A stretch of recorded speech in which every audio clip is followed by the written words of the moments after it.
Gente linda, bom dia, boa tarde, boa noite, de acordo com a posição que você estiver no planeta. Que Deus te abençoe. Eu espero que você esteja muito bem. E estamos começando aqui mais um Jesus na Cidade.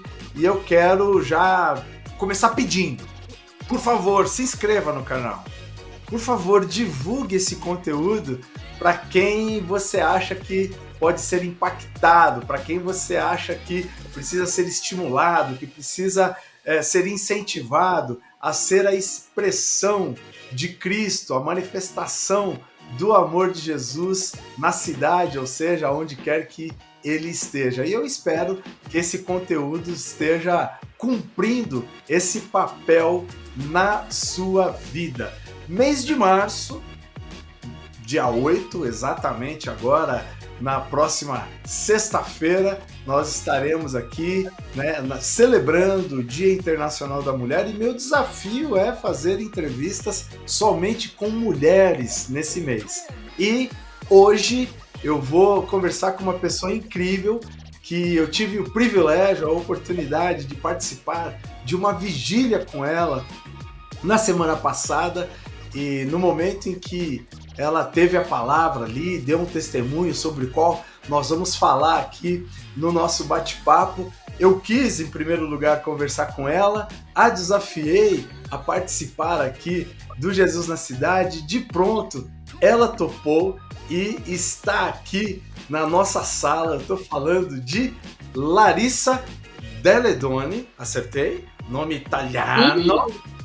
E ela tem apenas 28 anos de idade, é uma cientista, uma docente e, acima de tudo, é uma pessoa apaixonada por Cristo e tem sido sal e luz aonde quer que o Senhor tenha levado. Larissa, obrigado por ter topado participar aqui do Jesus na Cidade, e eu peço que você dê uma saudação inicial a quem está nos assistindo. Bom dia, boa tarde, boa noite. Sejam bem-vindos, se inscrevam, divulguem. Meu nome é Larissa, só uma pequena correção, a partir do dia 15 de fevereiro eu tenho 29 aninhos.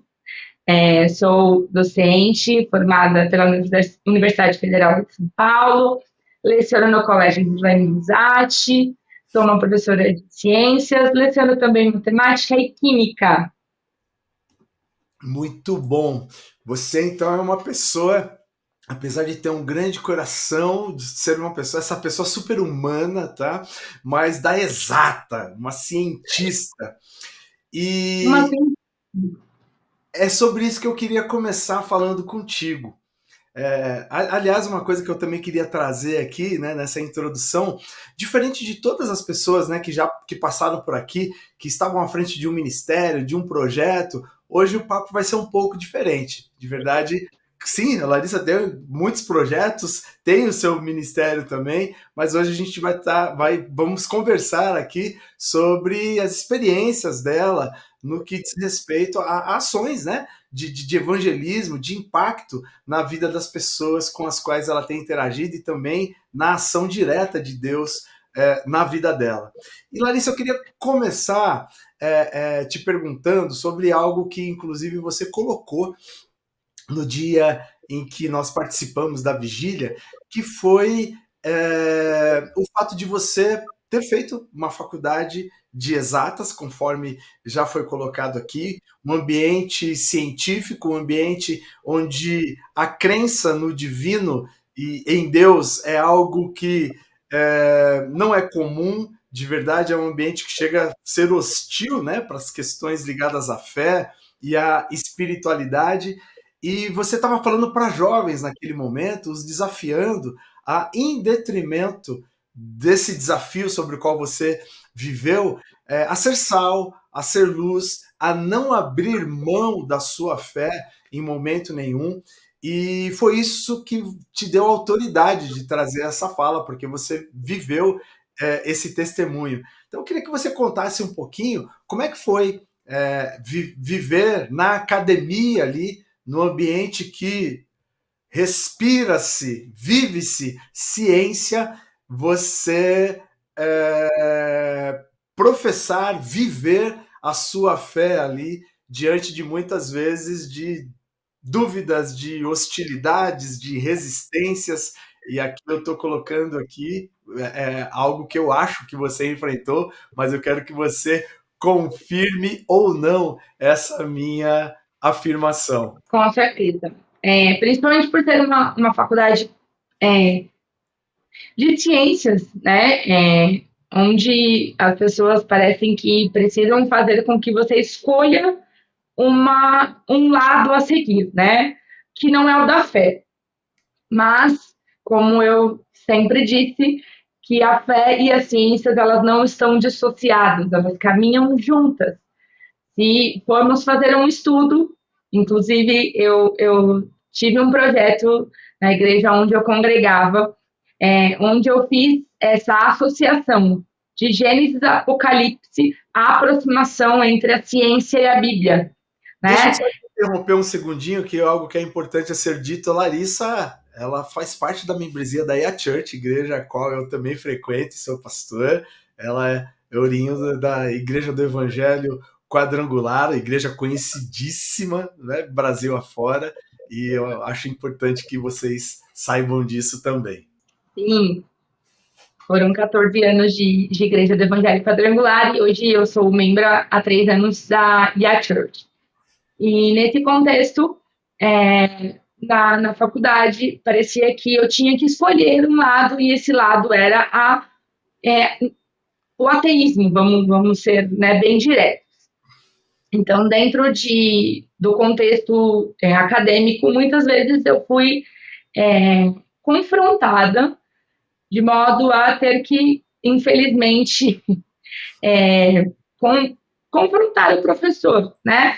Como professora, não gosto, porque, né, acaba indo para o lado do desrespeito, mas eu não poderia deixar o meu Jesus ser respeitado ali sem que houvesse pelo menos um contraponto, né? E um posicionamento.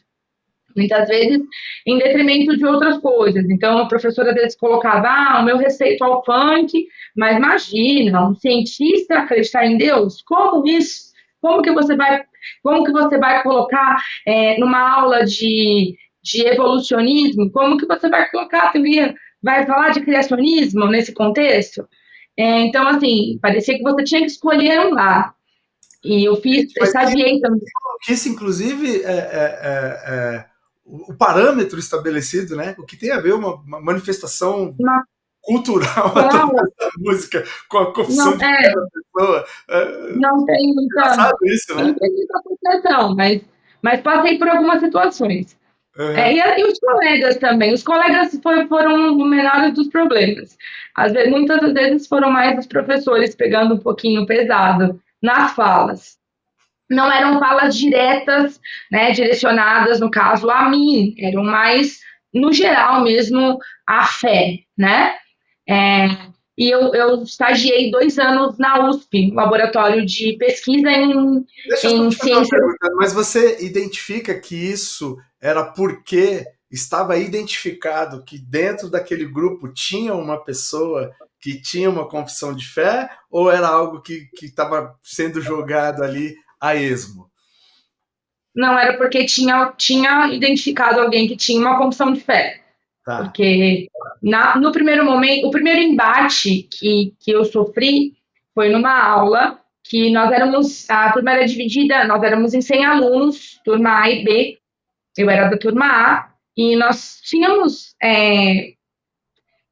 fazendo parte de uma discussão onde o funk foi colocado em discussão e eu me posicionei em alguns momentos contra algumas falas, né, enfim, de uma determinada música. E o professor levantou a questão de, se você é contra tal cantor, então só pode ser crente. Falei, sim, sou. É, qual é o problema, né? Você não, problema nenhum, mas então você está fazendo a faculdade errada. Falei, não entendi. Eu não Uau, posso ser uma cientista cristã? que Ele falou, determinante. não, não, não pode. Não pode, não tem condição. Meu total respeito aos funkeiros, mas não dá para você respeitar. Como que você vai acreditar que uma pessoa que nem se sabe se existiu, um livro que foi escrito por homens, foram essas as falas, né? Como que você vai acreditar é aquela coisa da massificação, né? E já está na hora, em pleno século XXI, essa coisa da massificação não dá, né? Aí eu falei, não, professor, eu peço desculpas, eu não quero faltar com respeito, mas eu não sei no que o senhor acredita, mas eu gostaria de ser respeitada. E aí, depois disso, foram algumas falas, né, bem pontuais ali no meio das aulas, ao longo do semestre, que era um semestre, né, que aí eram direcionadas, porque eu me posicionei. E foi isso que eu convidei, né, os jovens a se posicionarem, a não nos calarmos, porque o mundo precisa ouvir, né? E tinham, depois eu descobri que tinham outros, eu brinco, são os agentes 007, que eles ficam ali escondidos no meio da massa, vendo qual vai ser no meio do muro, em cima do muro, né? Ah, se falarem eu falo, se não falarem eu me calo. Não, nós temos que falar, porque Aí é chega nessa que a amiga Jesus que se faz você conhecido. falou, né? Exato. E é interessante. Então, se eu me calasse, o senhor ficava ali ridicularizado e estava tudo bem. Eu costumo dizer assim: se fosse o seu pai, porque nós dissemos que o senhor é o nosso pai. Então, se fosse o seu pai, se fosse a sua mãe, se fosse alguém da sua família, que você sabe da característica, que você conhece o caráter, e você estivesse ouvindo algo que não fizesse parte do caráter daquela pessoa, você deixaria? A mesma coisa Jesus.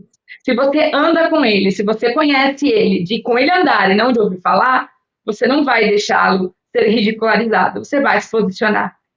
Então, eu acho que esse é o legal de convidar os jovens a se aprofundarem no relacionamento com Cristo, porque a partir daí a gente conhece Jesus de com ele andar. E quando a Sim. gente se aprofunda nisso, a gente conhece o caráter e a gente não vai deixar o nome de Jesus ser envergonhado. Antes de virar aqui para uma próxima abordagem contigo, queria te fazer duas perguntas. Você teve alguma perseguição no que diz respeito ao seu desenvolvimento acadêmico mesmo, com nota, etc. e tal, por conta desse embate? Eu coloco isso porque eu já vivi isso, a minha irmã viveu, e aí não foi nem por conta da confissão de fé, mas foi primeiro dia de aula, o professor de filosofia entra na sala de aula, só tinha ela e mais uma pessoa negra na sala, e aí ele vira para os dois e fala assim: olha, que bom ter vocês aqui. Aí a minha irmã, que não tem papas na língua, falou: ai, por que você não gostou do resto da sala de aula? Todos nós somos alunos, passamos no vestibular, etc e tal. Por que você está fazendo essa distinção? É óbvio que ela percebeu o porquê do comentário dele. Talvez ele estivesse tentando até ser simpático, né? Diante do fato de ter duas pessoas que negras na sala e não é muito comum ter esse recorte, né? E aí, tadinha, ela teve que sofrer para tirar nota depois. E outra pergunta é se você também sentiu algum tipo de resistência ou algum tipo de hostilidade por parte dos seus pares não cristãos. E aí eu coloco, trazendo a minha vivência, por exemplo, eu lembro que tanto no ensino médio como na faculdade eu era uma pessoa muito estranha para aquele ambiente no padrão de comportamento, né? Porque vamos lá, segunda-feira todo mundo chegava com um monte de história para contar. Fiquei com um, com dois, bebi, fiquei muito louco e por aí vai. Né, todo mundo se locupletando e mais do que isso, né, glamourizando muitas vezes até situações que trouxeram prejuízo para a saúde das pessoas. E você, o que você fez? Ah, fui na igreja, fui no culto dos jovens, ou seja, trazia relatos que não fazia o menor sentido ali para aquelas pessoas. E foi E aí é óbvio, você é hostilizado, né? Por que você vive? Você não bebe, não fuma, não transa com ninguém, etc e tal. Mas eu tenho grandes amigos ainda dessa época que, é, passado, né, esses primeiros momentos de hostilização, isso se transformou em respeito pelo meu posicionamento, porque de fato eu não sucumbi. E era interessante que aí essas pessoas vinham se aconselhar, vinham pedir oração, vinham depois entender um pouquinho do que era aquilo que tinha em mim e que estabelecia uma diferença não só no comportamento, no que diz respeito ao comportamento de todo mundo, mas, né, realmente na cosmovisão, na forma de encarar as coisas, e isso realmente para mim foi muito gratificante nessa trajetória. Então eu estou roubando seu tempo aqui e queria saber se algo análogo, né, aconteceu com você também. Eu tive um professor de estatística, era uma matéria de estatística e probabilidade, mas não vou nem dizer que talvez seja por posicionamento religioso, porque ele se dizia uma pessoa também religiosa, né? Não sei de que denominação, até hoje não sei, mas foi um embate em sala de aula por questão de dinâmica de aula mesmo, né? Quando se fala em matemática, a gente espera que as contas fossem resolvidas com dinâmica, né? Enfim, passo a passo. E era uma questão de resolução por slide, né? Então, de uma conta para outra, clicava-se no slide e aparecia a resolução. E eu fui questioná-lo, falei, professor, por que o senhor não resolve na lousa, né? E ele comentou, porque eu sou alérgico a giz. Eu falei, não, professor, que não seja por isso, né? Nós podemos conversar, enfim, a faculdade pública normalmente tem esses embates de questões de dinheiro, enfim, eu falei, eu posso fornecer, né, o giz antialérgico para o senhor. E na aula seguinte, cheguei com o gizinho, a caixinha de giz antialérgico para o professor, de presente para o senhor, para que o senhor possa usar a lousa de maneira adequada. E aí, não sei, acredito que ele tenha achado isso um absurdo. E a partir daí, ele falou que já que eu queria tanto aprender, então eu que fosse a lousa. E daí em diante, todas as aulas eram as resoluções, eu que ia à lousa, já que eu que queria aprender, né? E ele tinha uma coisa que ele não me chamava por Larissa, ele me chamava de Jussara, e eu tinha que atender. Inclusive na chamada, se eu não respondesse, ele me dava falta. Uau! Chegou na prova, eu fui super bem, só exceto na última que eu não fui tão bem, e ele simplesmente mudou minha nota e me deixou de DP. E fiz de novo enfim, fiz de novo a matéria, deixei para o último ano, e aí ele olhou para mim e fez assim, eu tirei 10 numa prova, mas ele me deu 9,9, ele olhou para mim e fez assim, para você acha, vive sorrindo, para você tá tudo sempre tão bom, ficar aí enchendo a boca para falar de Jesus, que Deus é bom, vamos ver se Deus é bom mesmo. 9,9 tá bom para você? Falei, tá ótimo, professor, tá ótimo. Se foi para isso que eu estudei, para tirar 9,9, louvado seja Deus. É o que a minha inteligência alcança. Eu não vou murmurar. Aí, como ele postava, eu tinha ele no Facebook, ele postava bastante versículo, né? Aí né, falei, olha, professor, com cristão eu exorto biblicamente. Falei, então, a perseguição de cristão contra cristão, eu acredito que a gente possa resolver com uma bela de uma oração. O senhor aceita? Ele, nossa, então agora é assim, aqui nós somos apartidários. Eu falei, então, mas o que está rolando não é apartidário. Repetir e reprovar um aluno pelo simples fato de ele processar uma fé, né?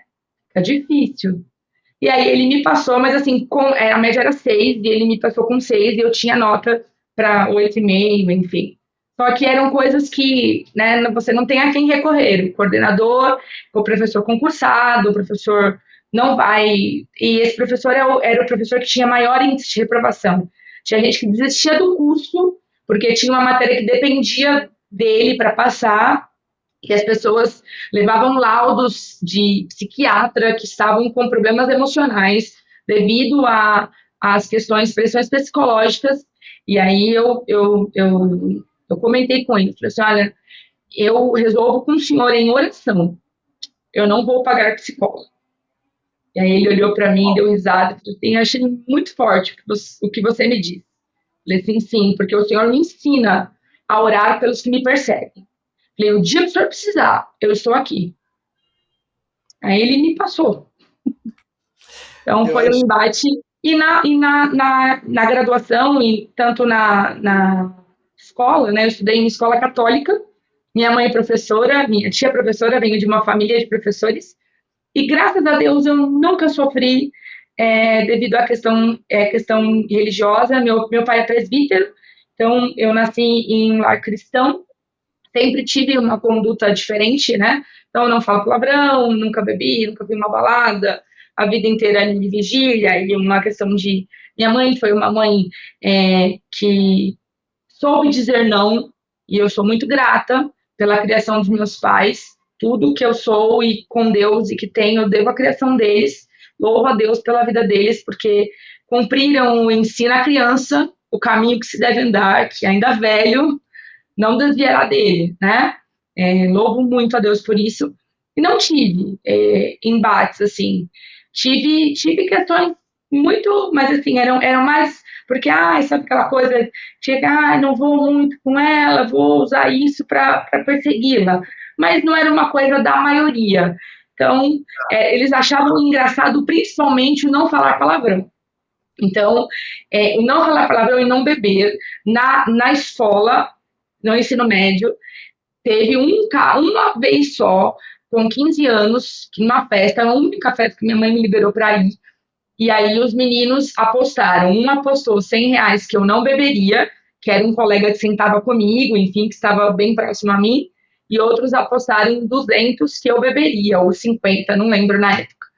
E aí trocaram o meu copo e ficaram ali meio assim olhando. E eu falei, meu Deus, eu venho de um lar onde os meus avós por parte, meu avô por parte de pai, teve problemas com bebida. A minha avó orou 40 anos para que o Senhor o libertasse do vício. Uau, E o Senhor o libertou. Então, uau. assim, foi um embate. Então, é uma coisa que tenho uma aversão à bebida, porque eu vi o sofrimento da minha avó e o quanto ela lutava em oração para que esse homem fosse liberto. E aí, enfim, uma roda de conversa, eu falava, gente, o que está acontecendo, né? Quando eu fui pegar o copo, eles trocaram, acredito que seja por 51, que tem um cheiro muito forte. E Uhum. quando eu senti aquele cheiro, eu ainda fingi que ia beber, né? Fiz uma coisa, não façam isso em casa. Peguei o copo e joguei no menino. Falei assim, olha, não faça mais isso.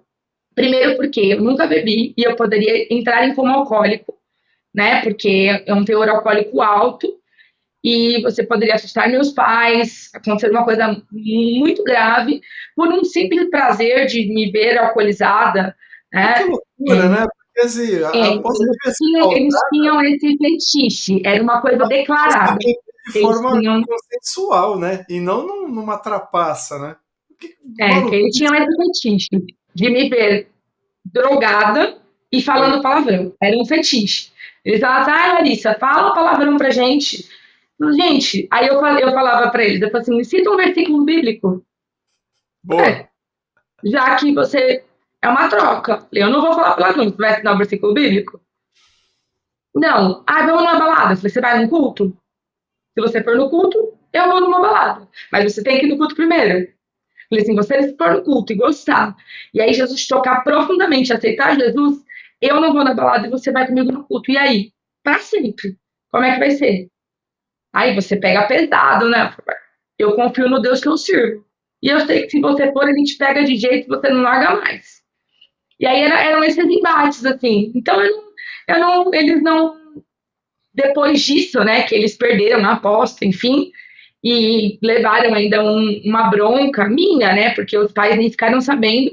Depois disso, nunca mais tiveram nada, e na faculdade, em momento nenhum, é aquela coisa, dentro da roda, oferecia cigarro, oferecia maconha, tinha muito, né? Então, Sim. maconha, alguma coisa assim, às vezes estavam bebendo uma cerveja, alguma coisa assim, oferecia, Lari, mas eram sempre mais aquela coisa do falar palavrão, ai não, Lari, desculpa.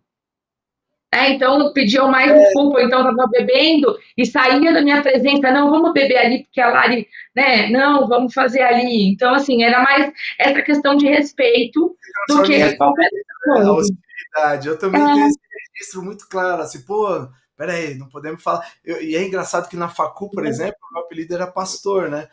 Mal sabia eles que de fato ia se Sim, concretizar. estavam aproveitando. Primeira faculdade, gente, não foi de teologia, foi de administração de empresa, tem, enfim, um dia eu conto essa história aqui. Mas aí aconteceu, tá vendo só? Então, Deus, tranquilo, assim, eu não tive essa questão por parte dos colegas. Né? Aham. No ensino médio, meus professores nunca nada. Foram maravilhosos, incentivadores e sou apaixonada por eles até hoje, assim. Foram grandes incentivadores, grande mesmo. Sou professora, inclusive, porque uma professora achou ouro em mim, vamos dizer assim, e viu que eu tinha ali um quezinho para o ensino, então nunca tive nenhum problema. É É isso. brincadeira, né? Eles assim, ela sabe, acho que ensinar, vamos deixar ela ali. O alfabeto E aí, inteiro do ensino. Genética, ela foi, influência, tem essa simpatia, e aposto que tem uma didática incrível também. e aí ela acertou. Muito bom. Deixa eu aproveitar o gancho e te fazer uma pergunta sobre como ser sal, ser luz, como professar a fé em ambientes em que a gente não pode, de forma rasgada, fazer o proselitismo. Eu vivo, a minha esposa, ela, assim como você é uma educadora, ela é pedagoga, Carminha, te amo, todo episódio eu faço essa cena, porque eu sempre acabo trazendo ela aqui, né, para servir de ilustração.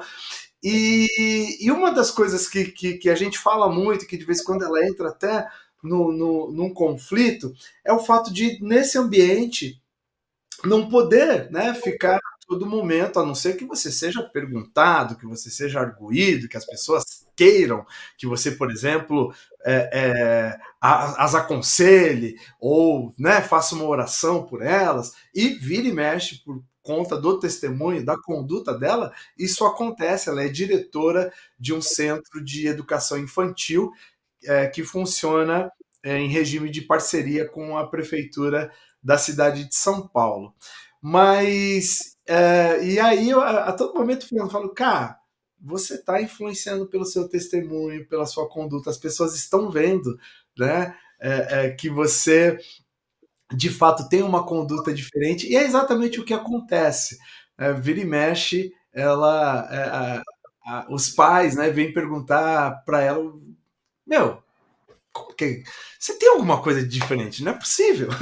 E aí é a oportunidade que ela tem de falar, né, sobre a fé dela. E como é que é para você, né, no ambiente ali, agora acadêmico, do outro lado do balcão, você é a docente, testemunhar da sua fé sem poder verbalizar de fato, sem poder fazer esse proselitismo rasgado. Eu gosto muito de uma frase que diz assim: pregue Jesus, se necessário, use palavras. Então, é muito Deixa eu isso. interromper aqui um pouquinho. Você sabe de quem é essa frase? Porque eu já ouvi falar que é de Santo Agostinho, já ouvi falar que é de São Tomás de Aquino, já ouvi falar que é de tanta gente. Eu conheço como de Santo Agostinho. Santo Agostinho, né? Tá. Então, eu gosto muito dessa frase. E é bem isso. Principalmente nessa geração que nós estamos vivendo, onde os pais se ausentam e dão presentes ao invés da presença e acham Lari, que isso contextualiza um basta. pouquinho para quem está nos vendo, para que faixa etária que você leciona, só para que as pessoas tenham. Eu leciono dos 11 aos 17. Legal. Dos 11 aos 17, mas já passei também por outra. Eu estou há 15 anos no colégio, Então, já passei um pouquinho em todas as áreas, mas eu não desacredito da geração, porque desacreditar da geração é desacreditar em mim, né? Então, eu costumo dizer que eles são a minha semente. Todos os dias que eu tenho oportunidade, eu digo isso a eles. E eles irão mais longe do que eu fui, porque é para isso e é por isso que eu oro todos os dias. Então, nesse contexto, né, como que nós podemos falar sem falar, né? Então, quando nós vemos um rostinho um pouquinho ali, que você vê que não está tão com brilho nos olhos, que está mais apático, né? Eu leciono matemática, então, só para contextualizar, matemática, de acordo com a BNCC, você tem 5 aulas por semana.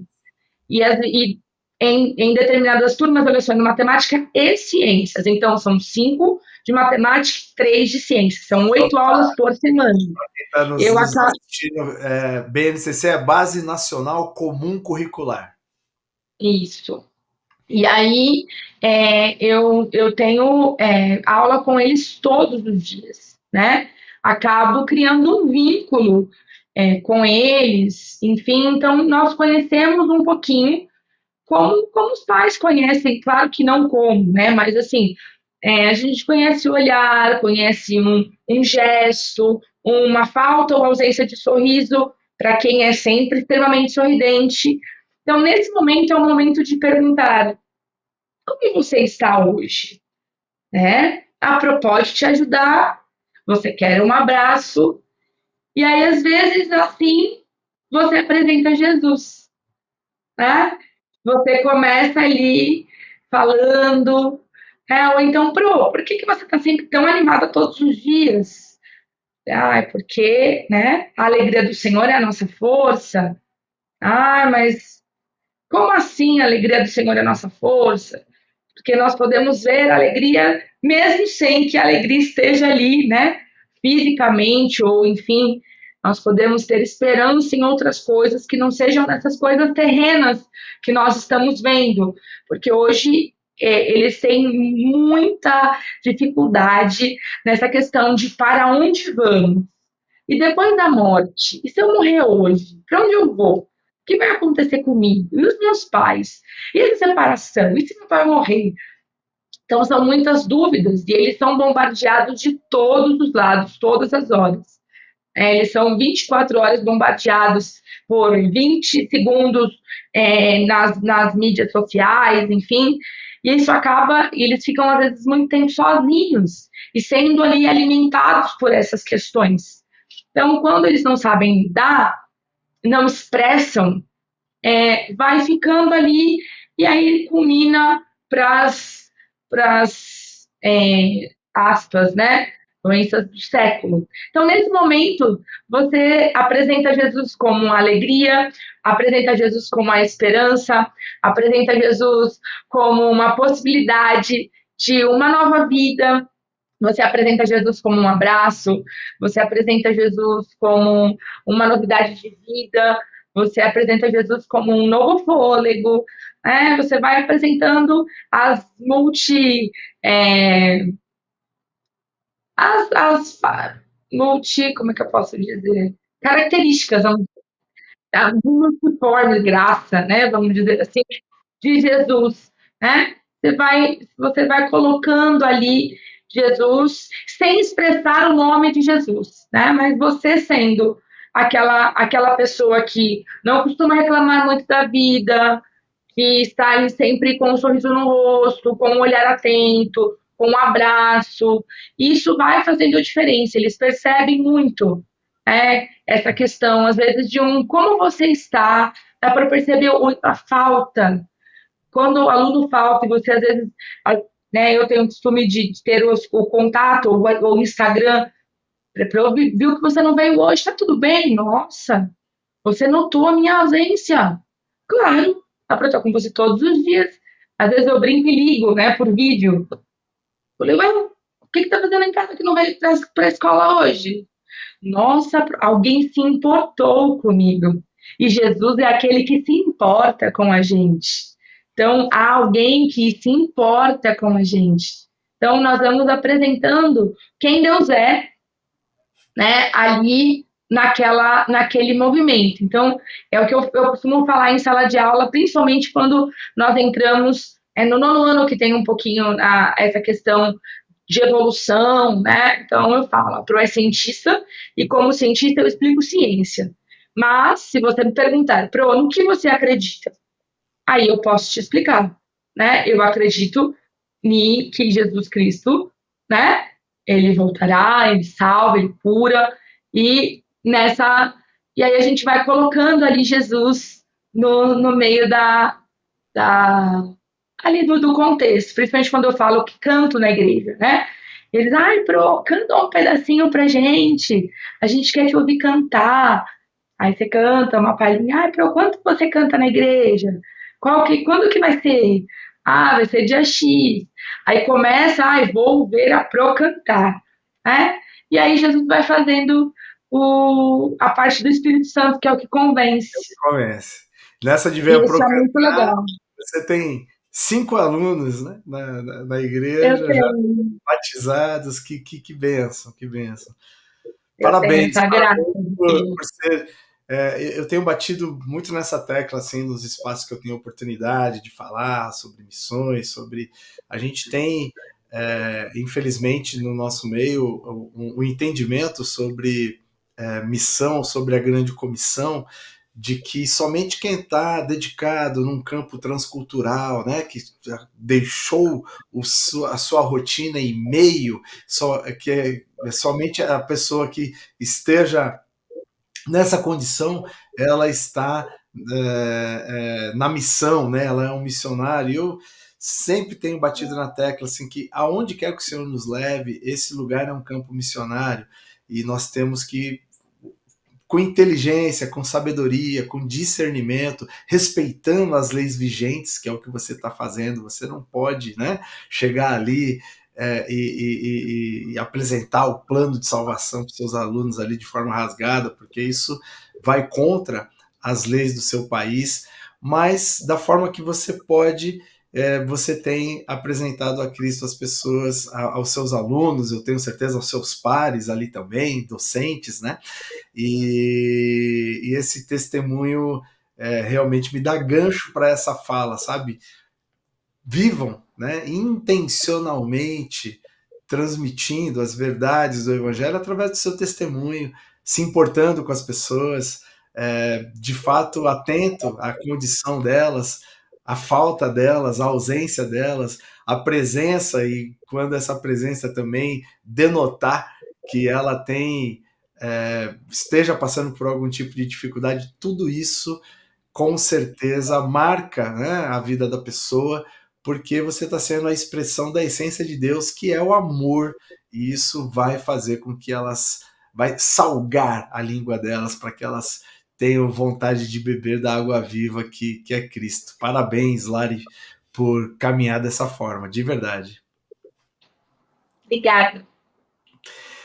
Queria falar agora contigo sobre algo. A gente está aqui num mês em que se marcado, né, pela luta feminina, por igualdade, por justiça, muitas vezes, e você passou por antes do seu casamento, que é felicíssimo, com seu Delabone, você passou por um relacionamento abusivo dentro da igreja, inclusive. Queria que você relatasse como foi essa experiência.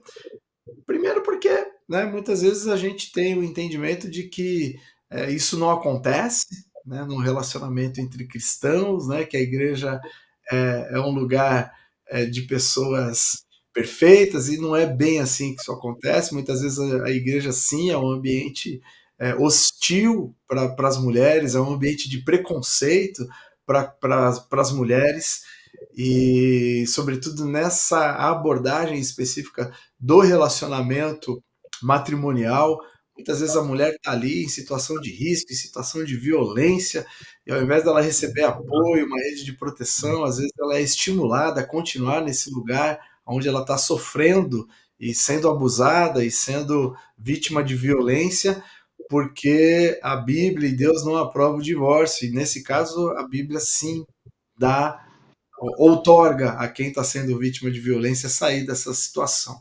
Então, eu queria que você contasse um pouquinho dessa experiência e que, graças a Deus, passou, mas como é que foi para você passar por isso e o processo também de sair dessa situação, de ser curada, porque isso marca, né, as nossas emoções, a alma, e como é que foi para você essa experiência? É exatamente isso que o senhor comentou, né? Os jovens, nós jovens cristãos, temos esse sonho, né? De um casamento cristão e procuramos isso, e eu acho que é isso mesmo. Nós temos que orar pelos nossos cônjuges e pelos nossos filhos. Os pais fazem muito isso, né? De orar pelos maridos, filhos e filhas, e às vezes cegos, né, pelo nosso eu, achamos que achamos o nosso príncipe encantado. E no final, né, era um grande sapo. Mas o Senhor nos dá a graça, né, de enxergarmos isso. Não posso dizer que não amei e fui amada, porque de fato isso aconteceu. Só que é aquela coisa que estamos cegos pelo amor e achamos que podemos perdoar e perdoar, né? Ai, 70 vezes 7, mas tem algumas coisas que nós precisamos ter cuidado, né? Com o que vamos perdoar.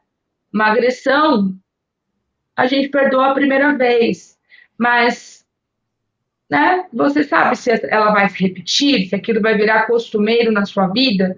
Será que é isso que Deus tem para nós, né? Por mais amor que nós tenhamos, e eu fui para Deus, como eu sempre, né, vou e fui. E o Senhor me disse não. E mesmo amando muito, não era pouco, não. Mesmo amando muito, né? O não de Deus me doeu muito, muito mesmo.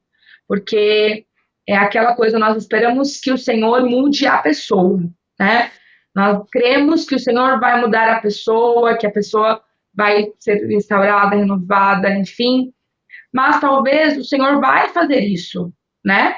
Como o Senhor fez mesmo. Mas talvez ele faça isso para outra pessoa que não é você, né? Então nós temos que ter essa sensibilidade de entender o que o Senhor quer dizer. E o Senhor me disse não, fiz um propósito de jejum e oração, e a partir do não de Deus, que já tinha dito à minha mãe que era completamente contra o meu relacionamento, completamente contra. O Senhor disse não, e eu fui muito sensível a essa voz, e contra o meu eu, né? Contra a Larissa, contra o meu coração, eu me desvencilhei e sofri durante mais de 5 anos, né? Com aquele amor ali guardado, enfim, meio não resolvido em mim, até que o Senhor me curou mesmo. E quando o Senhor me curou, eu encontrei o meu marido, né? O Uau. Senhor me curou para poder ali me abrir para um novo relacionamento. Então, nós, né, você, jovem, adolescente, principalmente, adolescentes estão muito feridos emocionalmente, porque confundem, né, essa coisa com essa atenção mínima, já com um amor inabalável.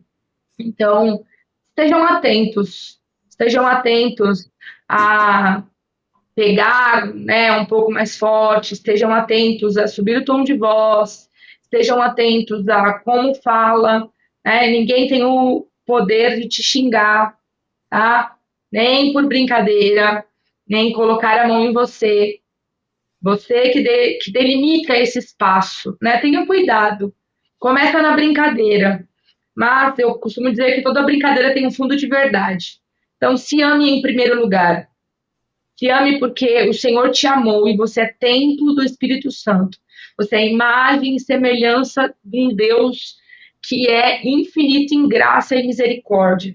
E o Senhor não te fez definitivamente para sofrer e nem para viver de migalhas. É muito importante a gente entender isso. Nós não fomos feitos para viver de migalhas. Nós fomos feitos para sermos felizes, para vivermos em abundância. E quando nós entendemos isso, a gente começa a ter a plenitude, né, em tudo que a gente, que a gente vai fazer. Então, eu comecei a orar ao Senhor muito contrariada.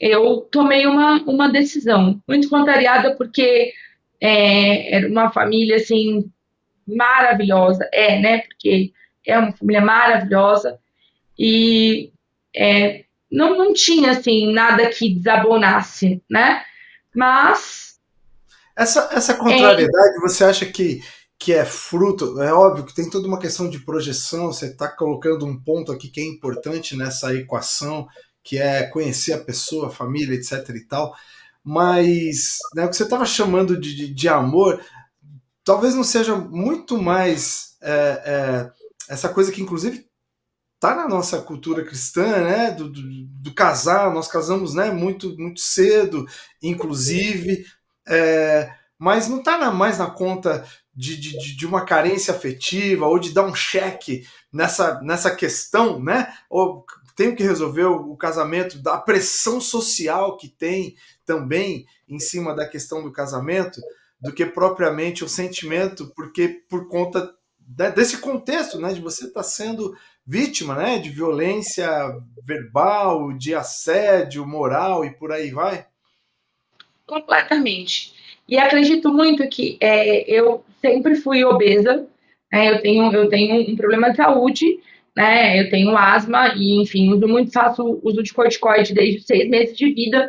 Então, quem usa corticoide sabe que a gente tem uma dificuldade maior aí em perder peso e ganhar peso muito fácil. E aos 19 anos eu tive uma perda de peso assim muito abrupta. Eu emagreci 48 quilos. Na verdade, dos 17 para os 19 anos. Então, foi aquela coisa de, nossa, o amor próprio estava nas alturas. Eu, de verdade, de fato, nunca tive problema, nunca, de autoestima, porque eu entendi que eu sou imagem e semelhança do Senhor, e o Senhor me fez assim, e o Senhor me ama assim.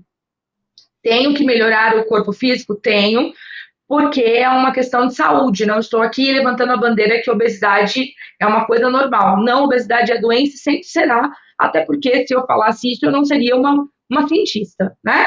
Então, a partir do momento que seu corpo te incomoda, vá em busca de uma melhora. Mas eu não estou me colocando num lugar de, ai, meu pai, coitada, né? Não, esse lugar não é meu. E nessa época que eu comecei a namorar. Então, eu tava naquela coisa de, nossa, alguém me notou, alguém viu o meu potencial, uau. Né? Então, talvez fosse essa questão de carência também, carência afetiva, né? E, e aí você fica naquela coisa, né? Emagrece, alguém te vê, alguém te nota, pronto, é um match, né? Como dizem, perfeito. Tá tudo encaixado, é Deus na sua vida. Segue, segue o baile ali, como diriam meus alunos, né? Segue o baile, vai que é tua. Mas não era tão minha assim. Não era tão minha assim. E fui, né? Não digo que fui infeliz, porque dentro do proposto fui feliz, tive uma coisa assim, né? De uma troca, mas até em determinado momento que eu não tinha a concepção de que tinham algumas questões que se tratava de um abuso. Sempre fui uma pessoa que me dei muito bem com as pessoas, né? Gostei de conversar, gostei de aconselhar, né? Então, não cabia algo que me prendesse muito, porque isso é meu, né? Eu acredito que seja um dom que Deus me deu de falar com as pessoas. Então, não dá para me colocar um pouquinho vamos dizer assim, num aquário, porque eu vou querer quebrar o vidro, né? Para conversar, enfim, para ter relações. E não significa que trairei. Não, eu estou cumprindo o meu id, né? Da forma como Deus me propõe. E graças a Deus, eu louvo a Deus, porque tudo fez parte de um propósito. Tem muito claro isso. Tudo fez parte de um propósito, e em tudo o Senhor estava forjando o meu caráter para eu chegar onde cheguei hoje, né? E eu ter as percepções que eu tenho hoje. E, enfim, carrego disso pessoas maravilhosas e amizades, enfim, tenho amores ainda muito latentes dessa época, porque foram presentes ali do Senhor. Então eu tenho muito nítido que o Senhor usou eu sair dessa situação, porque, claro, fui obediente à voz de Deus e porque o Senhor ouviu a oração da minha mãe, né? Porque a oração de uma mãe, igreja, vai Mãe, para o joelho da mãe. uma das Déboras, mães de joelhos, filhos de pé. O filho não está em pé, não. O filho tá, ó, o filho vira bambu. O filho Exatamente. vê, Resiliente. pega, mas não sai. Não quero.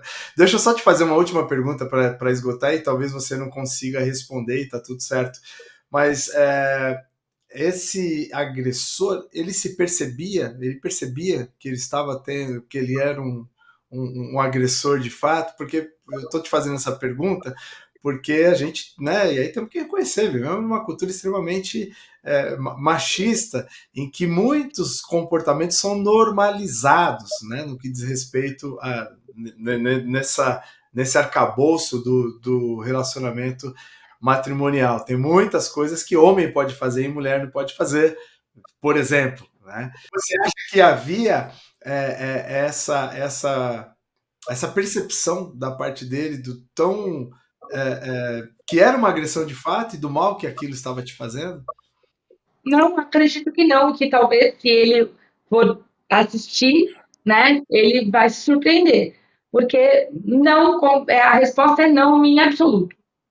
Não, porque nunca houve um pedido de perdão, um pedido de desculpa, era sempre uma ausência. Né? Então, ficava dias sem falar comigo e quando voltava eu ainda que teria que pedir desculpa, né, por algo que eu não fiz. Então, estava tudo normal. Que era uma questão assim, estou te protegendo, né? Estou cumprindo aquela questão, né? Estou cumprindo o meu papel de homem, né? Estou cumprindo o meu papel de, ainda usava um trecho bíblico, né? Estou ainda cumprindo o meu papel de cabeça, né? Era essa a expressão, de cabeça mesmo, sem ser cabeça, porque não era casada. Mas estou cumprindo, né? Então não estou, tá tudo bem, né? Uhum. Esse é quem eu sou e é isso. É aquela coisa do aceita que dói menos, né? E até chegar um momento que eu não aceitei mais. E quando eu não aceitei, foi uma grande surpresa, né? Como assim? Por quê? Né? Como, não entendi mais. E é aquela coisa, né? A gente não muda ninguém. As pessoas mudam pela ação do Espírito Santo, porque ele sim é quem convence, e porque as pessoas elas decidem que querem mudar. Eu vejo muitos jovens construindo relacionamentos que não dão certo, porque acham que podem mudar o outro. Nós não podemos definitivamente mudar ninguém sem que essa pessoa ela esteja completamente convencida que ela precisa de uma mudança e que essa mudança está em Deus, né? E na ação que Ele pode fazer, porque nós sozinhos nada somos e nada podemos fazer. E claro, né, com uma ação, às vezes, às vezes precisa de um tratamento, precisa de uma ação médica ali em conjunto, né? Não estamos dissociando, porque Deus também usa os médicos. Mas ela precisa primeiro de um primeiro passo, né?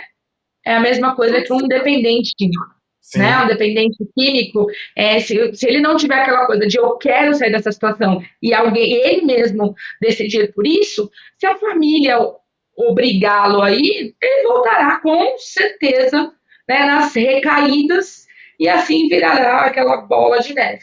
Então, eu acredito muito nisso. Não, definitivamente ele não tinha consciência. Eu imaginei que a resposta fosse essa. Aliás, a Lari levantou a bola aqui para questão da dependência química. Eu coordeno um grupo de apoio a dependentes químicos e familiares, ao ministério da nossa igreja, que é o Reviva, quinta-feira, às 20 horas, na IA Church. Tá acabando nosso tempo, menina. Eu quero que você fale sobre o baita testemunho de cura da tromboembolia pulmonar que você teve. Como é que foi isso? E tá super recente, foi agora, né? Como é que foi ser acometida dessa doença que é fatal, né? É gravíssima. E que não foi fatal e nesse momento está servindo para a glória de Deus. Como é que foi isso? No dia 6 de fevereiro, eu comecei a sentir fortes dores no peito. E tinha nesse mesmo dia uma festa de 15 anos de uma aluna. Como, né, os alunos investem, enfim, para que eu vá, eu falei, Jesus, ai, fiz uma oração, eu falei, Jesus, tem misericórdia, livra, e falei, não, vamos à festa, vamos honrar a vida da aluna e dos pais que investiram. Fui. Quando foi na quinta-feira dessa mesma semana, na madrugada, né, da quarta para quinta, as mesmas dores retornaram, e foi então que algo me disse que poderia ser para a morte, né? Eu tive uma sensação, assim, né? Tanto que eu fiz uma oração de entrega mesmo. Jesus, estou entregando a minha vida. Comecei a agradecer pelo que o Senhor fez. Não pedi nada, nada em absoluto. Comecei a agradecer pelo que o Senhor fez, pela oportunidade dos 28 anos nos caminhos do Senhor. E me despedi da minha casa, falei para o meu marido, nós não comentamos, mas meu marido não é cristão ainda, e eu comecei a profetizar sobre a vida dele e a ação de salvação. Falei, olha, talvez eu vá hoje, mas talvez o Senhor não me leve, porque ele sabe que eu gostaria de vê-lo se batizando e eu não vi. Então, se o Senhor me levar, eu gostaria de te ver na glória, e eu só posso te ver na glória se você aceitar Jesus e for batizado, porque se creres e fores batizado, será salvo. É isso que diz a Bíblia. Então, por favor, se Jesus me levar, procure uma igreja, né, se firme em Cristo. Ele até brincou, ele falou assim, mas a pessoa está beirando a morte e está tentando salvar a vida do outro, como é que tá? Está ótima, então, né? Aí ele começou a falar, e eu disse, não, estou falando sério com você. E fui para o hospital. Cheguei no hospital, minha pressão ótima, saturação ok. Então, todo mundo me tratou como uma crise de asma, que eu tenho, né, asma, então todo mundo me tratou como uma crise de asma. Isso era 2h30 da madrugada. Até quando foi 8 horas da manhã, saiu o resultado dos exames de sangue, e aí a troponina, que é uma enzima, deu alterada, e ela é uma enzima que possibilita um infarto, né, que indica o infarto. E deu alterado, o médico falou assim, bom, corre para fazer ele queria uma angiotomografia contrastada, e o meu convênio estava em carência, não aceitou, então ele trocou por uma simples tomografia contrastada que constatou que eu tinha tido uma tromboembolia pulmonar bilateral, ou seja, nos 2 pulmões. Resumindo, nada mais é do que um infarto pulmonar, né? E os médicos, aí começou uma correria, eu já não podia mais levantar, solicita UTI de emergência, e foi aquela correria toda e ninguém entendia como que eu não tinha tido uma parada cardiorrespiratória ou um AVC, porque na maioria dos casos é isso o que dá logo em seguida, e nem que eu estava já há 5 dias, né, passando por essas dores e estava com a saturação ali 95, normalmente tem que ficar entre 98 e 100, mas para quem está dentro desse quadro, chega no hospital com 86, 87, já, né, próximo a uma possível intubação, né? Então, os médicos ficaram olhando para mim, você não está sentindo nada? Eu falei, nada, doutor. Só uma dor, né, no peito. Mas assim, nada, moço. Nada, doutor. Mas como que você explica? Assim, ainda Jesus não chamou a minha senha. Aí, mas você está fazendo brincadeira. Nesse momento, eu falei, mas o que o senhor esperaria que eu estivesse fazendo? O senhor me deu uma oportunidade de vida. Então, vamos falar sobre ele. Eu ainda brinquei. O senhor crê em milagre? Aí ele, você é cristã. Eu falei, eu sou cristã. Ele, entendi tudo. Ele, eu entendi tudo. Eu falei, senhor, aí eu perguntei, o senhor acredita em milagre? Aí você vai falar que você é um. Eu falei, então, prazer, milagre. O senhor não acredita, o senhor vai passar a acreditar agora, porque o senhor está dando todas as condições que eu poderia ter ido, enfim, que eu poderia ter tido uma coisa pior e não tive. E aí foi um embate com o convênio, porque eu estava em carência, né? E não, o convênio não queria aprovar a minha internação e eu precisava ir para a UTI para ser monitorada, para tomar o anticoagulante, né, de emergência. E Deus usou a vida de uma amiga que é como uma irmã para mim, é advogada, né? E ela entrou com uma ação contra o convênio para que houvesse essa liberação, porque há uma lei que diz que, como é uma emergência, possibilita uma quebra de carência, né?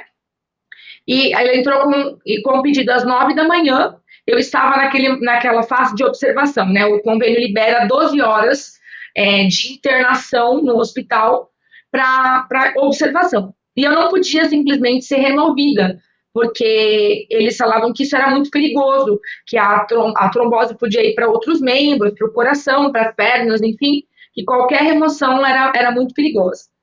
Então, começamos essa luta e a igreja em oração, né, todos em oração. Caso eu não conseguisse, eu tinha a possibilidade, que era uma bagatela de 25 mil reais, só a fase dos 3 dias de internação da UTI, fora, né, aos dias do quarto. E eu não tinha, né, esse valor para investir. E foi então que o Senhor me abençoou mais uma vez, porque às 9 ela entrou com ação e eu só tinha até às 4 da tarde, se eu não me engano era 4h30, para estar no hospital. Quando foi 4h20, o juiz expediu a liminar, né, que o convênio teria que aprovar a internação, porque, caso contrário, eles seriam multados, né, de um valor X. E o Senhor, mais uma vez, operou milagre, né, porque dizem que não sai tão rápido.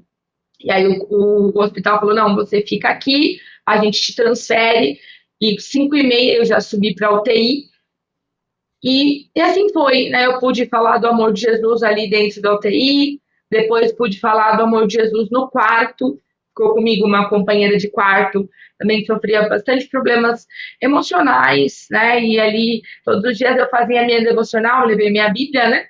E eu tenho um livrinho de devocional, então eu fazia a minha devocional, perguntava para ela se ela queria ouvir o que Deus tinha para falar daquele dia, e ela sempre aceitava, né? Qual que é a palavra que Deus tem para nós hoje?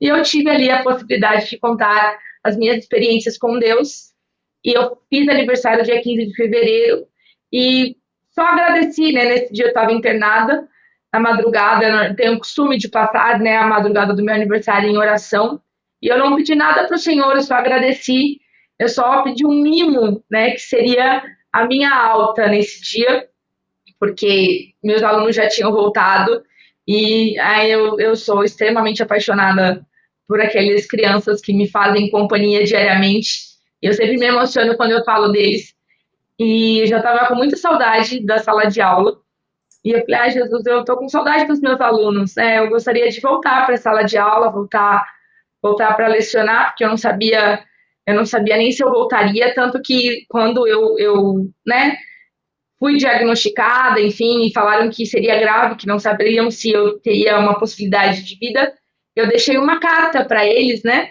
de despedida, que eu não saberia né, se teria ou não, porque eu acredito muito nessa geração e que o Senhor ainda vai fazer grandes coisas através deles. E o Senhor me presenteou com a alta no dia do meu aniversário, para honra e glória do Senhor. Eu pude viver grandes coisas e ter aí um testemunho de que a cura do Senhor ainda está disponível para nós e que o milagre é para os que creem. Né? O Senhor faz milagres ainda hoje. O Senhor que operou milagres antes, opera hoje e continuará operando enquanto nós falarmos, né, e nos movermos no reino, ele ainda faz. Só depende de nós. Amém, amém. Muito engraçado você falar, eu acredito muito nessa geração, como se você fosse uma idosa de 80 anos e não fosse a geração que Deus está usando nesse momento. E que incrível ver o agir, o mover de Deus na sua vida, mas principalmente através da sua vida. Eu quero te agradecer demais por ter participado aqui do Jesus na Cidade. Eu tenho certeza que esse papo está inspirando a vida de todos aqueles que estão assistindo. Muito obrigado por se abrir aqui, por se colocar vulnerável aqui, abrir inclusive questões muito sensíveis da sua vida, mas que o Senhor continue te abençoando, te usando com muita unção, autoridade, graça em nome de Jesus. E eu peço que você dê uma fala de despedida aqui para essa turminha que ficou até agora nos assistindo. Amém. Eu que agradeço o convite, pastor. Deus abençoe. Eu só gostaria de encorajar a você, mulher, né, já que é o especial mês das mulheres, a você jovem, a você criança, a você que respira, né, que tem fôlego, que o Senhor nos diz que todo aquele que tem fôlego louve, e às vezes o seu louvor não é um louvor cantado, é um louvor de um abraço, é um louvor de um olhar, é um louvor de uma mão estendida, é um louvor de um post que você pode alcançar alguém. Então, que nós nos motivemos a levar Jesus pela cidade, pelos bairros, pelo mundo e cumprirmos o ID até que ele venha. Amém! Essa foi a Larissa e eu espero que você tenha gostado, que você tenha se inspirado, que você tenha sido muito abençoado com esse papo. E eu tô aqui realmente muito exultante com aquilo que Deus tem feito através da vida dessa querida. E esse foi mais um episódio do Jesus na Cidade. Quero terminar mais uma vez pedindo para que você se inscreva aqui no canal, para que você participe, para que você interaja. Eu quero te conhecer, eu quero saber de que cidade você é, eu quero saber se você tem algum projeto, ministério. Por favor, comunique-se conosco aqui no chat, também pelo Instagram, lá no jesusnacidade.oficial, porque a nossa intenção é criar uma grande rede de homens e mulheres que estejam comprometidos em ser Jesus na cidade, em ser a manifestação do amor de Cristo a tantos quantos Ele permitir que nós alcancemos. Que Deus te abençoe e até o próximo Jesus na Cidade.